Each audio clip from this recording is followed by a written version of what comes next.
تو انہوں نے بڑی خوبصورت بات کہی. انہوں نے کہا کہ ہر چابی کے ساتھ جو ہے نا وہ کچھ اور دندانے بھی ہوتے ہیں جس کے ساتھ وہ چابی کام کرتی ہے. تو کہنے کا مقصد یہ ہے کہ توحید جو ہے یہ بنیادی شرط ہے اور اس کے بغیر کسی بندے کی جو ہے وہ کامیابی نہیں ہے، اور بلکہ یہی مقصد تخلیق ہے. اللہ رب العزت نے قرآن کریم میں جو ذکر فرمایا کہ میں نے انسانوں کو اور جنوں کو کس لیے پیدا کیا، اللہ تعالیٰ فرماتے ہیں کہ میں نے اس ساری کائنات کو انسان کے لیے بنایا ہے. والذی خلق لکم ما فی الارض جمیعا، میں نے ساری کائنات کو انسان کے لیے بنایا ہے. اور انسانوں کو یہ فرمایا کہ وما خلقت الجن والانس الا لیعبدون، میں نے انسانوں کو اور جنوں کو صرف اپنی بندگی کے لیے بنایا ہے. میں نے انسانوں اور جنوں کو صرف اپنی بندگی کے لیے پیدا کیا. قرآن کریم کی ایک بہت ہی مختصر جامع آیت کریمہ ہے. انشاءاللہ اس پہ مزید ہم گفتگو کریں گے. ہمارے ساتھ ایک کالر موجود ہیں. السلام علیکم ورحمۃ اللہ وبرکاتہ. وعلیکم السلام ورحمۃ اللہ وبرکاتہ. میری طرف سے تمام مہمان گرامی کو السلام. السلام علیکم ورحمۃ اللہ. میں کیسر بات کر رہا ہوں لانگ سائڈ سے. جی بھائی. ماشاءاللہ بہت اچھا پروگرام چل رہا ہے، کیونکہ ہمیں آج کل میرے خیال سے سب سے زیادہ ضرورت توحید کو سمجھنے کی ہے. کیونکہ باقی تو بہت ساری باتیں ہوتی، لیکن جو بیسک چیز توحید ہے. تو یہ میں کہتا ہوں آپ لوگوں کی بہت اچھی کوشش ہے کہ آپ لوگ یہ پروگرام لے کے آئے ہیں کہ ہماری بہنوں کو، ہمارے بچوں کو، ہم سب کو پتہ چلے کہ توحید ہے کیا چیز. جزاک اللہ بھائی جان، بہت شکریہ. انشاءاللہ ہم کوشش کریں گے ہمیں اس پروگرام کو ہم قرآن و سنت ہی کی روشنی میں پیش کر سکیں اور قرآن کریم کی آیات ہی ہماری جو ہے دلائل ہوں، ہماری تقویت کے لیے کا باعث بنے. اور اس کے ساتھ ساتھ ہم نے پروگرام کا نام بھی روشنی رکھا ہے کہ من الظلمات الی النور، اندھیروں سے روشنی کی طرف. تو یقینی طور پر قرآن کریم ہمارے لیے روشنی ہے، رسول اللہ صلی اللہ علیہ وسلم کے فرامین ہمارے لیے روشنی ہے، اور اس کے ساتھ ساتھ صحابہ کرام اہل بیت کی زندگیاں ہمارے لیے روشنی ہے. ان ساری چیزوں کے اندر رہتے ہوئے ہی انشاءاللہ ہم کوشش کریں گے کہ اس پروگرام کے ذریعے ہم امت مسلمہ کے سامنے کچھ ایسی چیزیں رکھ سکیں کہ جن کو وہ سیکھ کے، جن کے اوپر غور کر کے، تدبر، فکر کر کے وہ اپنی زندگیوں کی نہ صرف خود اصلاح کر سکیں بلکہ معاشرے کے اندر جہاں جہاں بھی وہ رہتے ہیں اپنی روشنی سے وہ دوسروں کو بھی وہ مستفید کر سکیں. محترم نعیم الرحمن صاحب، آپ گفتگو کر رہے تھے وما خلقت الجن والانس الا لیعبدون. جی شفیق صاحب، میں یہ کہہ رہا تھا کہ یہ انسان کی تخلیق کا مقصد ہے. یعنی انسان یہ سمجھے کہ میں اس دنیا میں کس لیے آیا ہوں، میرا خالق کون ہے، میرا مالک کون ہے، میرا رازق کون ہے، اور میری زندگی کا مقصد کیا ہے. اور یہ میری زندگی کا مقصد جو ہے وہ اللہ کی فرما برداری اور اللہ کی بندگی اور اللہ کے سامنے عبادت گزاری ہے. اور یہی بڑے خوبصورت انداز میں جو ہے وہ، اور یہی مسلمانوں کا ایک شعار تھا، ان کی پہچان تھی. اور اقبال یہی کہتے ہیں کہ میری زندگی کا مقصد تیرے دین کی سرفرازی، میں اسی لیے مسلمان، میں اسی لیے نمازی. میں یہ سمجھتا ہوں کہ آج ہمارے اندر بہت ساری چیزیں ایسی آ گئی ہیں کہ جس کی وجہ سے ہم توحید کے اس تصور سے جو ہے وہ محروم ہو چکے ہیں، اور اس کے لیے ہمیں دوبارہ جو ہے وہ اسی طرف لوٹنا ہے. کیونکہ اللہ رب العزت کے وعدے جو ہیں وہ ان لوگوں کے ساتھ ہے جو توحید کے اوپر کاربند ہیں. اور نبی کریم صلی اللہ علیہ وسلم نے بھی اپنی قوم کو جو سب سے پہلا پیغام دیا، یا ایھا الناس انی رسول اللہ الیکم جمیعا الذی لہ ملک السماوات والارض لا الہ الا هو یحیی ویمیت. یہ جو کلمہ لا الہ الا اللہ ہے، آج لوگ اس کا ورد کرتے ہیں، بہت ورد کرتے ہیں، لیکن وہ جو کہنے والے نے کہا تھا کہ زبان سے کہہ بھی دیا لا الہ تو کیا حاصل، دل و نگاہ مسلمان نہیں تو کچھ بھی نہیں. دل و نگاہ مسلمان نہیں تو کچھ بھی نہیں. انشاءاللہ گفتگو کا آغاز جاری رکھیں گے. میرے ساتھ ایک کالر موجود ہے، ہم سے بات کریں گے اپنے معزز بھائی سے. السلام علیکم ورحمۃ اللہ وبرکاتہ. وعلیکم السلام ورحمۃ اللہ وبرکاتہ. السلام علیکم جناب. میرا سوال یہ ہے علامہ صاحب جی کہ یہ جو معاشرے میں آج کل شرک و بدعات، قبر پرستی کی وجہ سے ہو رہا ہے، جی ذرا میری آپ سے ریکویسٹ ہے کہ اس پر بھی تھوڑی سی روشنی جو ہے آپ ضرور ڈالیں. جی انشاءاللہ ضرور. بہت شکریہ بھائی جان، آپ نے کال کیا ہمیں. تو معاشرے کے اندر جو اس کے عقیدہ توحید کے جو مطلب منافی جو نظریات یا تصورات یا رسومات و خیالات جو چلے جا رہے ہیں، اس پہ بھی گفتگو انشاءاللہ ہم ضرور کیا کریں گے. تو میں اب اپنے معزز مہمان محترم جناب علامہ ادریس مدنی صاحب جو گلاسکو سے خاص طور پر آج پروگرام کے اندر شرکت کے لیے آئے ہیں، میں ان سے گزارش کروں گا کہ وہ ہمیں بتائیں کہ ایک مسلمان جب وہ عقیدہ توحید کا اقرار کر لیتا ہے اس سے کیا اس کو برکات ملتی ہیں، کیا اس کو ثمرات و فوائد وہ حاصل کرتا ہے. آپ نے بہت اچھا سوال اٹھایا کہ آخر توحید کے ثمرات یا فوائد کیا ہیں. مختصر سے ٹائم میں فوائد کو شمار نہیں کیا جا سکتا، لیکن ٹچ کیا جا سکتا ہے۔ بہرحال بہت سارے فوائد ہیں، ان میں سے سب سے پہلا فائدہ تو آپ یہ سمجھیں کہ اللہ تعالیٰ کی رضا کا حصول، اللہ تعالیٰ راضی ہی اس توحید پر ہوتا ہے۔ اللہ تعالیٰ نے یعنی اپنے بندوں کو پیدا اس لیے کیا ہے کہ وہ میری توحید کا اقرار اعتراف کریں۔ اس کے بعد انبیاء کرام کا جو سلسلہ اللہ تعالیٰ نے فرمایا ہے وہ بھی 1,24,000 کم و بیش پیغمبر اسی لیے تو تشریف لائے تھے کہ وہ اللہ کی توحید لوگوں میں جو ہے وہ عام کریں اور وہ سکھائیں، توحید کے اصول اور ضابطے لوگوں کو سکھائیں۔ تو سب سے پہلا فائدہ تو میں یہ سمجھتا ہوں کہ اللہ تعالیٰ کی رضا کا حصول اور جنت میں داخلہ، جیسا کہ حافظ صاحب فرما رہے تھے۔ اور اگر ہم یہ کہیں کہ توحید نہ ہونے کی بنیاد پہ جو جہنم میں داخلہ ہوگا، یہ بھی توحید کے فائدے کو مزید تقویت دیتا ہے۔ یعنی جس انسان کے پاس توحید نہیں ہوگی وہ بندہ جنت سے محروم ہوگا اور وہ ہمیشہ جو ہے وہ مخلد فی النار رہے گا۔ تو یہ بھی جو ہے توحید کا فائدہ ہے ایک بہت، کہ اتنے بڑے عذاب سے جو ہمیشگی کا ہوگا اس سے انسان محفوظ رہ جائے گا۔ اس کے علاوہ میں نے تھوڑی سی بات کی تھی شروع میں کہ توحید کی موجودگی میں اگر انسان سے اعمال کے اندر کچھ کمی کوتاہی یا لغزش رہ گئی تو اللہ تعالیٰ توحید کی برکت سے وہ معاف کر دے گا اور اس انسان کو جنت میں داخلہ عطا فرمائے گا۔ لیکن اگر کوئی انسان توحید اس کے پاس نہ ہو، بظاہر اس کے پاس بہت سارے نیک اعمال کیوں نہ ہو، وہ انسان وہ اعمال اس کے لیے بیکار اور عبث ثابت ہوں گے اور اس کو کوئی اس کا بینیفٹ نہیں ملے گا۔ ہم اپنی گفتگو جاری رکھیں گے انشاءاللہ۔ ہمارے ساتھ کالر موجود ہیں، ان سے بات کرتے ہیں۔ جی السلام علیکم۔ السلام علیکم۔ وعلیکم السلام ورحمۃ اللہ وبرکاتہ۔ جی بھائی جان، آپ کیا حال ہے؟ ٹھیک ہے الحمدللہ۔ کون سا آپ بول رہے ہیں، کہاں سے بول رہے ہیں آپ؟ میں حسن بول رہا ہوں گلاسگو سے۔ جی، اور یہ میں نے کہنا تھا کہ یہ جو آپ کا یہ پروگرام ہے، فرسٹ آف آل یہ بہت اچھا پروگرام ہے اور ینگ ویورز کے لیے یہ بہت اچھا ہے۔ بہت شکریہ۔ اور میرا سوال یہ ہے کہ میں نے یہ حافظ نعیم صاحب سے یہ پوچھنا تھا کہ جو میرے ایج 17 ہے، تو جہاں میرا جو ایریا اور جہاں میں اسکول جاتا ہوں وہاں شرک بہت ہوتا ہے اور وہ کہتے ہیں یا رسول اللہ، یہ وہ کہتے ہیں، اور مجھے کچھ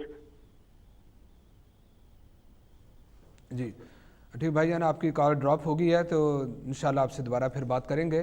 تو ادریس مدری صاحب آپ بتا رہے تھے کہ ایک مسلمان جس وقت عقیدہ توحید کے ساتھ صحیح طریقے سے منسلک ہو جاتا ہے، اس کے اعمال صالح وہ بھی قبول ہوتے ہیں، بے شمار وہ اپنی رسومات خرافات سے بھی بچ جاتا ہے اور اس کا ہر عمل جو ہے ایک وہ پٹری کی کامیابی کی لائن کی طرف وہ چل پڑتا ہے۔ جی تو اس میں بہت ساری احادیث شریف کے اندر مثالیں موجود ہیں۔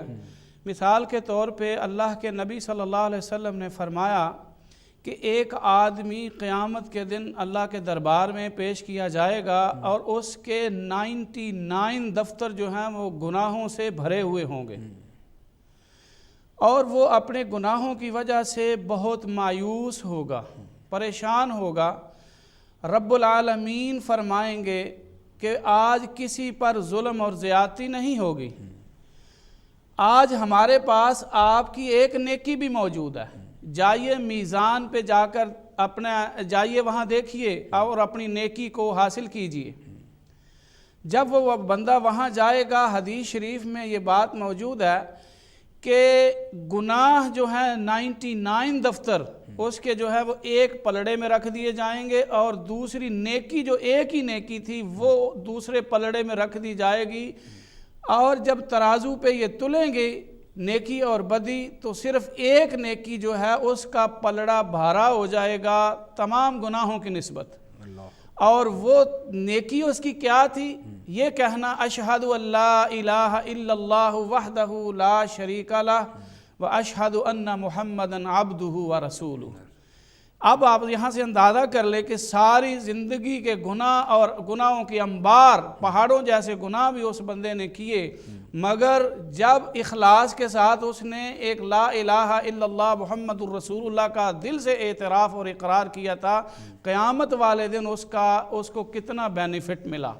اور اس کے اپوزٹ اگر جائیں تو قرآن مجید میں یہ بات موجود ہے کہ کافر حضرات جن کے پاس ایمان کی دولت نہیں، اسلام کی دولت نہیں، توحید نہیں ہے، قیامت والے دن وہ چاہیں گے کہ زمین کے برابر اگر ان کے پاس سونا ہو، وہ اپنے آپ کو اللہ کے عذاب سے بچاؤ کے لیے فدیے کے طور پہ وہ سونا خرچ کر دے، صدقہ خیرات کرے، تب بھی اللہ فرماتے ہیں ما تقبل منہم، ان سے وہ خیرات اور صدقہ ان سے فدیے کے طور پہ قبول نہیں کیا جائے گا، بلکہ ان کے لیے دردناک عذاب ہوگا، اور ان کا کوئی مددگار وہاں نہیں آ پائے گا جو ان کو اللہ کے عذاب سے چھڑا سکے۔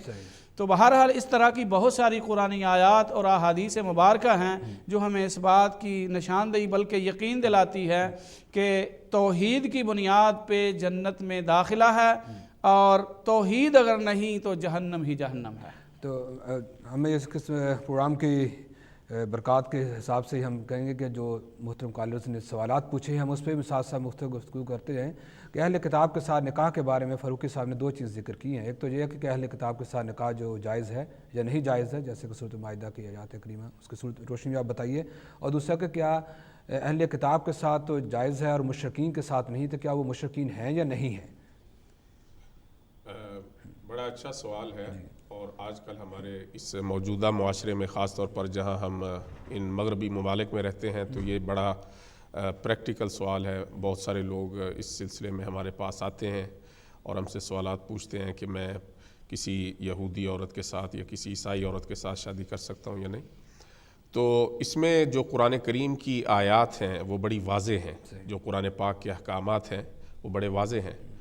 ایک تو یہ ہے کہ اللہ رب العزت نے جہاں اہل کتاب کا ذکر فرمایا تو وہاں اللہ رب العزت فرماتے ہیں کہ ان کا کھانا آپ کے لیے جائز ہے، وَطَعَامُ الَّذِينَ أُوتُوا الْكِتَابَ حِلٌّ لَكُمْ وَطَعَامُكُمْ حِلٌّ لَهُمْ، اور اسی طرح فرمایا کہ جو ان کی عورتیں ہیں وہ آپ کے لیے جائز ہیں۔ لیکن یہاں پر یہ جو علماء کرام ہیں، مفسرین کرام اور ہمارے جو محدثین اور دوسرے اسکالرز حضرات ہیں، ان کا یہ کہنا ہے کہ یہ وہ اہل کتاب ہے کہ جو شرک کرنے والے نہیں ہیں، جو شرک کرنے والے نہیں ہیں، کیونکہ کالر موجود ہیں، ان سے بات کریں، اس کے بعد انشاءاللہ اس پہ گفتگو کرتے ہیں۔ جی بھائی جان، السلام علیکم ورحمۃ اللہ۔ ہیلو، السلام علیکم جی۔ جی وعلیکم السلام، کیا حال ہے بھائی صاحب؟ الحمدللہ، اللہ شکر۔ کون صاحب کہاں سے بول رہے ہیں آپ؟ میں طاہر بول رہا ہوں جی، آئرلینڈ سے۔ جی، میں نے ابھی ٹی وی آن کیا تو آپ کا پروگرام لگا ہے ماشاءاللہ۔ تو میں نے یہ جو صاحب ابھی بات کر رہے تھے، میں نے پوری بات تو نہیں سنی تھی، ابھی ٹی وی آن کیا تو جو کہہ رہے تھے کہ قیامت والے دن صرف توحید پہ جو ہے وہ آپ کی سارا جو ہے دارمدار ہے۔ تو میرا سوال یہ ہے کہ جو بندے گستاخ رسول ہوتے ہیں جی، توحید پہ تو وہ قائم ہوتے ہیں، ٹھیک ہے، تو اللہ کی وحدیت کا تو وہ انکار نہیں کرتے، لیکن زندگی میں نبی پاک کی گستاخیاں کرتے ہیں، ٹھیک ہے، تو ان کے بارے میں کیا خیال ہے؟ کیونکہ توحید تو ہم یہ کلمہ پڑھتے رہے ہیں لا الہ الا اللہ، تو جب تک ہم محمد الرسول اللہ نہیں پڑھتے تو ہم مسلمان کیسے ہوتے ہیں؟ صحیح بات، بہت شکریہ بھائی جان۔ یعنی کہ باوجود کہ کلمہ توحید کا اقرار کرنے کے اگر کوئی آدمی گستاخی رسول کرتا ہے تو کیا وہ جنت میں داخلے کا یہ باعث بنے گا یا نہیں؟ انشاءاللہ اس پہ بھی ہم اپنے علماء کرام سے ضرور رائے لیں گے۔ بہت شکریہ بھائی آپ کا۔ جی ڈاکٹر صاحب، اہل کتاب کی خواتین کے ساتھ نکاح کے بارے میں، یعنی اہل کتاب کی جو خواتین ہیں ان کے ساتھ نکاح جائز ہے، اس میں کوئی جو ہے وہ دوسری رائے نہیں ہے۔ لیکن اس کے ساتھ ساتھ اللہ رب العزت نے یہ بھی قرآن میں فرمایا کہ وَلَا تَنْكِحُوا الْمُشْرِكَاتِ حَتَّى يُؤْمِنَّ وَلَأَمَةٌ مُؤْمِنَةٌ خَيْرٌ مِّن مُشْرِكَةٍ وَلَوْ أَعْجَبَتْكُمْ، یعنی مشرکہ عورت کے ساتھ جو ہے وہ نکاح نہ کریں۔ اور اسی طرح فرمایا کہ الزانی لا ينكح الا زانیۃ او مشرکہ، کہ جو مشرک زانی مرد ہے وہ یا تو کسی زانی عورت کے ساتھ شادی کرے گا یا کسی مشرک عورت کے ساتھ شادی کرے گا۔ تو کہنے کا مقصد یہ ہے کہ اسلام جو ہے وہ پاک دامنی والی زندگی کی طرف لوگوں کو رغبت دلاتا ہے، اس کی طرف دعوت دیتا ہے۔ تو اگر کوئی آدمی ایسا ہے جو اہل کتاب میں سے کسی ایسی عورت کو تلاش کرتا ہے یا ایسے عورت کو وہ پاتا ہے کہ جو پاک دامن ہو اور وہ شرک پر جو ہے زندگی نہ گزار رہی ہو تو اس کے ساتھ وہ شادی کر سکتا ہے. لیکن خدا نخواستہ اگر اہل کتاب کی کوئی عورت ایسی ہو جو پاک دامن بھی نہ ہو اور جو شرک والی زندگی گزار رہی ہو تو اس کے ساتھ نکاح جائز نہیں ہے. اس لیے قرآن کریم کے اندر جو محسنات کا لفظ استعمال کیا گیا کہ اہل کتاب کی وہ خواتین جو کہ محسنات ہیں، پاک دامن ہیں، اور ان کے ساتھ اگر کبھی حالات کی مجبوری کی وجہ سے اگر نکاح کرنا پڑے تو آپ کر سکتے ہیں. جی ہم کالوں سے بات کریں گے تو انشاءاللہ، تاکہ ہم وقت بھی تو تھوڑا رہ رہا ہے تاکہ ہم ساتھ ساتھ مختصر گفتگو بھی کرتے جائیں. جی بھائی السلام علیکم. وعلیکم السلام. جی کون صاحب کہاں سے بول رہے ہیں؟ سر میں بریڈ فوڈ سے بول رہا ہوں، آصف نام ہے. جی بھائی. سر وہ سوال ایک میرا یہ تھا، میں بھی لیگرم لین میں بھی مسجد ادھر نماز پڑھنا شروع کیا ہے. تو سنی جو فار ایگزامپل وہ جو ہمارا مکاتب فکر ہے اس سے میرا تعلق تھا، لیکن ابھی جب میں ادھر انگلینڈ میں ہوں تو پھر ادھر میں نے نماز پڑھنا شروع کیا. وہ تو ایک سر وہ تھوڑا سا تضاد یہ ہے کہ فار ایگزامپل وہ ہمیں لوگ جو کہتے ہیں، فار ایگزامپل وہ جو ادھر لوگ نماز پڑھتے ہیں ان کو وہ کہتے ہیں جی یار حدیث والے ہیں یہ وہ. تو فار ایگزامپل ہمارا جو اسٹانس ہے ان لوگوں کے جی بھائی جان، آپ کا سوال پوری طرح نہیں ہم سن سکے، معذر خواہ ہیں. انشاءاللہ اگلے پروگرام میں فون کیجیے گا، انشاءاللہ ضرور اس پہ بات کریں گے، اور ہمارے پاس وقت بھی بہت کم ہے. تو دوسرا سوال ایک آیا تھا کہ مولانا ادریس مدین صاحب سے میں گزارش کروں گا کہ آپ اس پہ روشنی ڈالیں کہ معاشرے کے اندر مختلف ہونے والے جو شرکی امور ہیں، کیونکہ آپ نے جہاں عقیدہ توحید کے بارے میں ذکر کی وہاں یہ بھی کہا کہ شرکی امور سے بھی اجتناب یہ بھی ضروری ہے. تو ایک عام مسلمان جو ہے وہ اپنے آپ کو کیسے وہ شناخت کرے ان شرکی امور سے، کیسے اپنے آپ کو بچائے اور کیسے دوسری امت مسلمہ کے لیے جو اصلاح کا جو فریضہ ہے اس کو انجام دے؟ دیکھیے شفیق صاحب، بہت ساری بیماریاں ہوتی ہیں اور ہر بیماری کا کوئی نہ کوئی علاج ہوتا ہے. صحیح بات. تو شرک یا بدعت کے اندر کوئی انسان اگر مبتلا ہے تو میں یہ سمجھتا ہوں کہ وہ جہالت کی بنیاد پر ہے اور لا علمی کی بنیاد پہ ایسا کرتا ہے. تو جہالت کا علاج ہے علم کا حصول، اور توحید و سنت کو سمجھنے کے لیے جو اہم ترین چیز ہے وہ انبیاء کرام کی تعلیمات ہیں، اور وہ قرآن و سنت کی موجودگی میں ہمارے پاس موجود ہیں. تو میں ایسا سوال کرنے والے بھائی سے یہ کہوں گا، یا اس کے لیے میں یہ کہہ سکتا ہوں کہ دیکھیے قرآن و سنت کے ساتھ اپنے آپ کو وابستہ کیجئے، قرآن مجید کو سمجھیے، قرآن مجید کی تعلیمات کو سمجھیے اور احادیث رسول، اور خاص کر کے وہ اذکار اور دعائیں جو مختلف اوقات میں نبی کریم علیہ السلام نے پڑھی ہیں، اگر ہم ان کا مطلب ہے ان کو خود پریکٹیکلی پڑھیں بھی اور ان کے معانی پہ بھی غور کریں تو بہت ساری شرک کے لیے ہمیں جو ہے نا یہ شرک اور توحید میں فرق نظر آ جاتا ہے.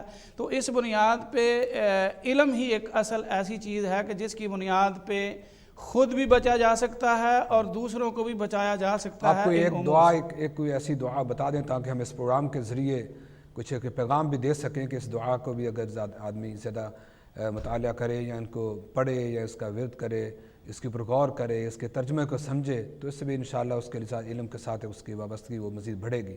اگر انسان جو ہے وہ لا الہ الا اللہ وحدہ لا شریک لہ لہ الملک و لہ الحمد وہو علی کل شیء قدیر، نبی پاک صلی اللہ علیہ وسلم کا ارشاد گرامی ہے کہ یہ ایک ایسی دعا ہے جو تمام دعاؤں میں سب سے بہترین دعا ہے، اور خاص کر کے عرفات کے میدان میں نبی پاک صلی اللہ علیہ وسلم نے یہ پڑھی، اور یہ بھی فرمایا کہ مجھ سے پہلے بھی تمام انبیاء کرام نے یہ دعا جو ہے وہ پڑھی ہے.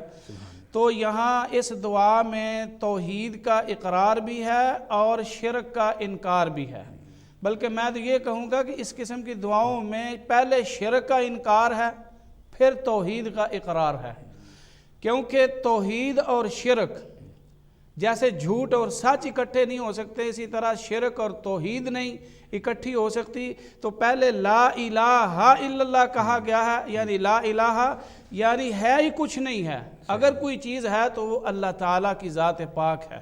ماشاءاللہ بہت پیاری گفتگو کی گئی آج محترم ہمارے دونوں معزز مہمانوں کی طرف سے، اور دو چیزیں بڑی واضح طور سے سامنے آج کے پروگرام کے اندر آئی ہیں. ایک تو یہ کہ جو قرآن نے پیغام دیا فَعْلَمْ أَنَّهُ لَا إِلَهَ إِلَّا اللَّهِ، ایک مسلمان ہمیشہ جو کلمہ پڑھنے والا ہے وہ یہ جانے کہ لا الہ الا اللہ اس کا مطلب کیا ہے، اور اس کو سمجھانے والے جو شخصیت محمد الرسول اللہ ان کی زندگی کیا تھی صلی اللہ علیہ وسلم، ان کا کیا پیغام تھا، اور سارے انبیاء کرام جو دعوت لے کے آئے وہ اصل میں ایک ہی نقطہ تھا کہ وہ کلمہ توحید تھا، جس کو مسلمان صرف سمجھے، اس کے اوپر غور کرے، فکر کرے، تدبر کرے، اور دوسرا قرآن کا جو پیغام کہ ان صلاتی و نسکی و محیای و مماتی للہ رب العالمین، کہ ایک مسلمان کی زندگی کیسی ہونی چاہیے، ہماری نماز ہو، ہماری عبادات ہوں، ہماری قربانی ہو، ہمارا جینا ہو، ہمارا مرنا ہو، وہ ہمیشہ انسان ذہن میں رکھے کہ وہ للہ رب العالمین، اس ذات کے لیے جو کہ دونوں جہانوں کا پالنے والا ہے۔ اس حوالے سے آج جو ہم نے گفتگو کی ہے، ہم نے ایک پیغام دینے کی کوشش کی ہے کہ ہم اپنے اوپر بھی غور و فکر کریں اور امت تک بھی یہ پیغام پہنچائیں کہ ایک مسلمان کی حیثیت سے ہم اپنے رب کی طرف لوٹ آئیں، جڑ جائیں، اپنے تعلق کو مضبوط بنا لیں۔ آج کے پروگرام کا ہم اختتام یہیں کرتے ہیں۔ اپنے معزز مہمانوں کو بہت شکریہ ادا کرتے ہیں جو لمبا سفر کر کے ذہن تشریف لائے۔ انشاءاللہ آئندہ ہفتہ کے لیے اجازت دیجیے، آئندہ ہفتہ اتباع رسول کے حوالے سے بھی ہم ضرور گفتگو کریں گے۔ وآخر دعوانا والحمدللہ رب العالمین۔ بہت شکریہ، جزاکم اللہ خیرا۔